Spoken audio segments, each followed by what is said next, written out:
Bismillahirrahmanirrahim. Assalamualaikum warahmatullahi ta'ala wabarakatuh. Alhamdulillah Rabbil Alamin. Wassalatu wassalamu ala asyrafil anbiya wal mursalin wa ala alihi wa sahbihi ajma'in. Alhamdulillah, we are still discussing our positive Islamic psychology model or Islamic psychology model. This is a framework that we are developing based on the traditional Islamic metaphysics as well as neurosciences of the 21st century. So there is this challenge in terms of what we can understand in terms of our synergy between our spiritual realm, emotional realm, mental realm and physical realm, because this synergy will then affect our outcome.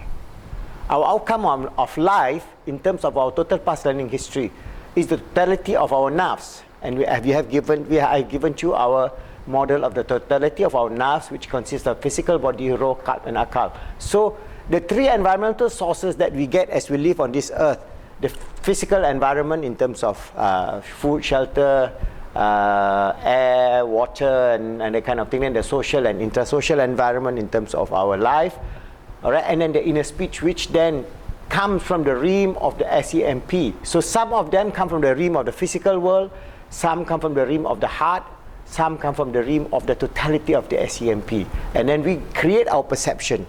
And this perception that determines or gives us a direction of outcome of our existence in this world, whether it is positive or negative. So this is our model that I've explained many times. But how are we going to understand in terms of behavior that's affecting us, all right? The state of the self, what are the internal representation at the spiritual, emotional and physical level, and what are the filtering that affects our value, beliefs, decision, language, etc. So this is very important, because as we talk to people who are psychologists or psychiatrists or neuroscientists, they'll always discard this idea, oh, there's no such thing, anything beyond the physical. So if you have to explain the nature of this synergy, what is this nature of the synergy at the spiritual level that is linked, all right, the spiritual level that is linked to our heart, emotional realm, that is linked to our mental, conscious, subconscious, supraconscious and the physical realm. So what we are saying is that this is a total package of our existence. So we human beings, Allah has endowed us with these four realms. Each of these realms is functional to our existence. That means the physical realm is functional to our existence as so far as we live on this earth, because we are a spiritual being given this physical body as we live in this physical world. We live before this physical world. So this is where we have differences. For example, with the Darwinism. Darwinism means you come from the monkey, from the simple animals, you go up the scale and then you become reptile. From reptile you become mammals, and mammals you become primates, and primates you become human beings. Alright, but all fossil record insofar as human being is concerned does not actually tell you the story. So Darwinism actually is a fallacy. If you study, for example, human existence, say they say, okay, we have all those human remains, the skulls and so on, which they've collected about 200,000 years. Human has been on this earth, and our forefathers look exactly like us, the same brain size, the same everything. So from the Islamic perspective, we came onto this earth with the knowledge of things. So Allah subhanahu wa ta'ala has endowed, for example, if we say the first person is Adam and Eve, the first person is endowed with symbolic language. That means the day we existed on this planet earth, how our DNA are combined together, how Allah create all these things, we came all of a sudden. It's just like that. It's not a progression. It's just all of a sudden 200, say 1,000 years, some say, or even later 50,000 years, whichever. They have the big discussion on that. All right, we came intact as a persona, as a personality. So we are not an evolving creature. We are the creature endowed with consciousness. So that where that consciousness come from? That's why we keep on, there's this argument of the nature of consciousness. So we say that consciousness came from the realm of the spiritual. That means we have our ruh and our akal and our qalb. All right, that is dominant insofar as our existence in the spiritual realm, in the realm of Azali. And then when we came fused with the DNA, the structure of this world, we have this physical body. So all these realms are intact and they are interchangeable. The raw can be changed and be used as the akal. The akal can be dominant, but in the Islamic metaphysics, the heart, all right, the heart that is dominant. So this can be E here, S here, M here, or this could be M here, S here, E here. So it is all within the interchangeability as mentioned by our great Imam, our great scholar Imam Ghazali in his book Ihya Ulumuddin. You can study that very detailed of how the nature of the human self came from the primordial world with a covenant with Allah subhanahu wa ta'ala. We don't come empty, like with no sense of purpose, no sense of meaning. So that's where Muslim psychologists and metaphysicists will differ from the atheistic neuroscientists or whatever it is, because first they cannot define consciousness. We say consciousness came from the realm of the spiritual, emotional and mental. So from that realm we understand the nature of our being. So we have human being. The nature of our being is to be the servant and the Caliph of Allah subhanahu wa ta'ala. And as we are existing on this physical plane for a very short period, when Al-Quran tells us that our life on this planet Earth is just like an evening or just part of a day. That's how fast we live. All right, imagine you live, say, for another 10 years. You know how much is 10 years more? It's 3,560 days. Or for the Islamic calendar, it's 3,550 days. Not much. Imagine you build a huge mansion and before you can even stay into that mansion, you're gone already. So that's how fast life is moving, and time is moving faster and faster. Because of this turmoil that we're facing in this physical world that Allah has given us, that we have somehow caused a lot of disruption, a lot of destruction and things that is going away from the perennial truth and the meaning and purpose of our existence. So if the state of the self now is in a state of turmoil, all right? So whatever senses that we have in terms of just the physical existence now cannot satisfy the innate nature of human beings. That's why modern human beings have new diseases that our forefathers do not have. For example, modern human beings have a constant anxiety, constant depression, constant feeling of killing themselves. All right, constant sense of no purpose, no meaning, no hope, no nothing. So when you are in that state, you do not understand your higher purpose of being the Vicegerent of God on this earth. It's a great honor. With the consciousness of understanding the nature and the reality of this universe, which is fantastic. Yet we form just one atom in the scheme of the physical world. We do not know what it is. The same thing, like for example, you talk about the physical self. Oh, they say we have this genetics. When Francis Crick discover the DNA structure, Francis Crick, he is a believer in God. He says this is the software of the Creator. That is his words, that our DNA is a software of the Creator. But how does the software, this DNA, controls everything? Initially, all those DNA specialists, scientists, the biologists and so on came out and said, oh, everything is DNA. So they have this debate between nurture and nature. Now we know that whatever really expressed in the gene is account only for 5%. So 95% is open. 95% of our physical self is dependent on our life. That means our spiritual realm, our emotional realm, and our mental realm. So our lifestyle and our purpose and meaning in life affects our health. And this is proven many, many times now. We have the science of epigenetics, for example, now. They are saying that all diseases come from a toxic mind. I mean, if you are constantly being stressed out, you are having a lot of problems, for example, about why you are on this earth, and you're always stressed out. You're always having problem with your partner, with your co-workers, and so on. So you are living in the fight or flight mode. You are living in a stressful situation. When you are living in the stressful situation, your body will create hormones to make you alert, so that it's as if that a predator is coming after you. So you live in a mood of flight and flight, always stressed out. When that becomes your nature, you become stressed out, you will become sick. And it is proven that many times most of the diseases, lifestyle diseases, whether it's diabetics, whether it's hypertension, whether it is seizure, mental problems, and comes from this lifestyle, even though you say that you have some genetic predisposition.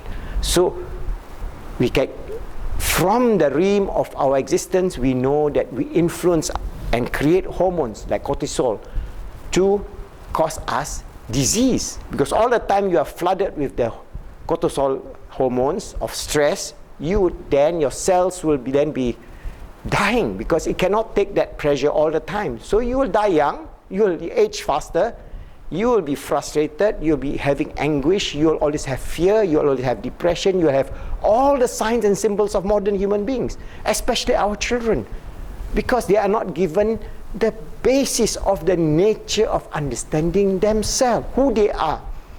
If we not give them, and we give them video games, and we give them all this kind of physical entertainment, hoping that they can forget the realm of their nature, of the spirituality, the heart and the mind that Allah has endowed upon us, and just give them some distraction, they cannot satisfy their existence. So how to change that? Because our mind, our spiritual, mental and emotional self, that means this integration of the S plus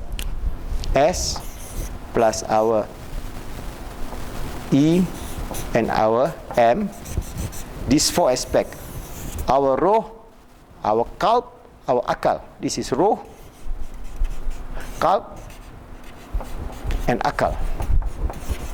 These three is synergizing to make who you are in terms of your state of the self. Alright? So if we are just dominant on just the external P thing, we are always sick, we are always tired, we are always meaningless, we are always purposeless, we are always seeking new things that only satisfy a temporary phase, but we are always constantly living in stress and fear and anxiety and depression. So we have to bring this and integrate this into the same system. So plus P. So this is a small component. This is the biggest component of the nature of our existence. So if we can do that, then we can actually, our body, our physical body will be influenced by all this spiritual aspect, the emotional aspect, and the mental aspect. Your total self, state of the self will then be influenced by your spirituality, your heart and your mind, because there is what we call the heart-mind synergy now. Now you go, you can, the heart-mind coherence. You can go to HeartMath Institute, they have done a lot of research in terms of heart-mind coherence or heart-brain coherence, because sometimes some scientists do not want to use the word mind because they cannot define the mind, so they say heart. What is a heart? This is the higher heart, the inner heart, not just a physical heart, but it is centered on the heart. This is Islamic metaphysics. This is very clearly described in the Quran, very clearly described in the Hadith, very clearly described by our great scholars 1,000 years ago. It was so detailed in terms of the metaphysics of Islam that if you discover back, it is the complete coherence, not only at the heart and the mind, but it is spiritual. So we have the coherence at the spiritual, emotional, mental. So we have the roh, qalb and akal. These are coherence together, influencing our physical body, making it either good or bad. So if spiritually we are bad, evil, we will definitely have a physical disease. If emotionally our heart is bad, we definitely will have physical disease. If our mind, our akal, is also infected by the S, E and M, definitely we will also have a physical manifestation of a disease. So we see this physical manifestation of the disease, all right? We see the behavior that is negative, all right?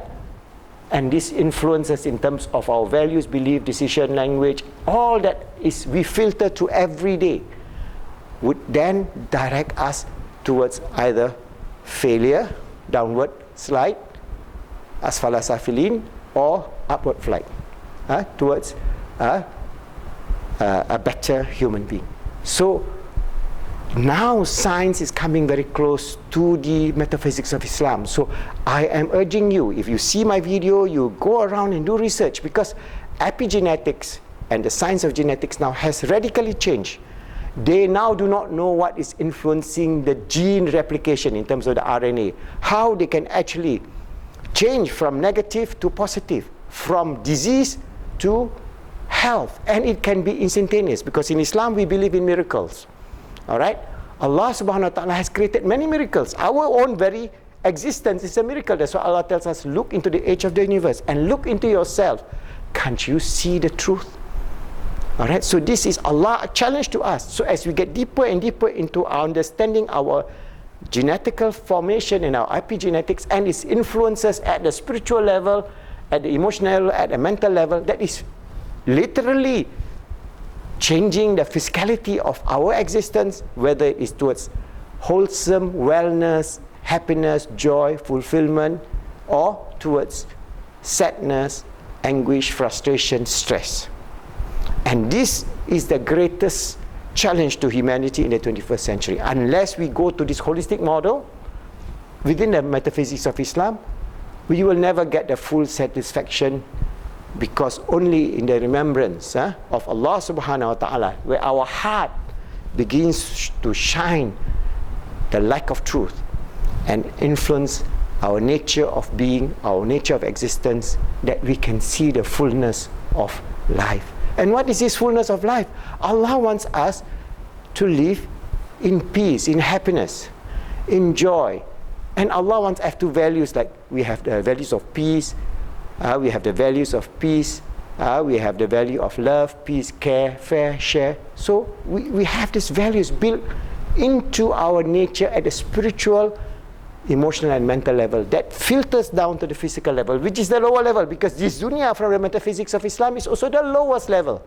This is the higher level, this is the lowest level. So if we can understand that, our behavior then for Muslims is for us to rediscover the beauty of Islam, not from the perspective of this aggressive, literalist interpretation of Islam, of we must kill and be killed and things like that. Those are aberrations of Islam. We have to go beyond that and live with all human beings in the state of love, in the state of peace, in the state of care, in the state of fair, in the state of justice. We all bring together this beauty of Islam, so that we have tasted this joy and this beauty of Islam, this understanding of the nature of our existence from the Islamic perspective, we can share. But first and foremost, we Muslims must realize and taste this beautiful life, this beautiful deen, this beautiful love from Allah subhanahu wa ta'ala, this beautiful recitation that we say every day 17 times, more than 17 times, 17 times times 2, because we say Bismillahir Rahmanir Rahim, Alhamdulillahi Rabbil Alameen, Ar-Rahmanir Rahim. We repeat, what is the essence of Ar-Rahman Ar-Rahim? Did Allah tells us kill and be killed? No. Every day we talk about Rahman and Rahim. We talk about Ghafurul Wadud, forgiveness and love. And if we can imbue this with the children, the Muslim youth, the young people, then they will not be being doomed or being duped by this atheistic, hedonistic, meaningless, purpose life that is trapping millions and millions and millions of us. We got to find a way out, and we have hope, inshallah. And this is the truth that is coming to be manifested within the next 20 years as they do more and more research in terms of brain sciences, neurology, in terms of heart-brain synergy and interaction into the spiritual realm of existence, the nature of frequencies and energy, and so many things they are doing, all right? They are just learning the ABC of metaphysics. We are already graduate of metaphysics, but we forgot that we have graduated. So we are learning from those people who just learned ABC of metaphysics, which is sad. But then, if we go back to our great doctors of Islam, we go back to the understanding of the nature of the human self, we would then see the glory of Allah subhanahu wa ta'ala and see the depth and the beauty of Islam, the depth and beauty of Iman that will carry us through this earth as we journey on this earth, because Allah has ordained that we will return to Him. Inna lillah wa inna ilaihi raji'un. So in that, we hope you understand this understanding that you can lead a healthy, happy, good life by coming back to an understanding of your spiritual realm, your emotional realm, your mental realm, and fertilize your physical realm with all the good values, belief, decision, and the kind of languages that you use, and all other aspects that you influence yourself towards a beautiful life. Surely there are challenges, there are sadness, there are things like that, but when you overcome that, you see the glory of Allah subhanahu wa ta'ala, the joy of Iman and Islam, and inshallah, that will give you the greatest of all satisfaction. Ameen ya Rabbal Alameen, inshallah.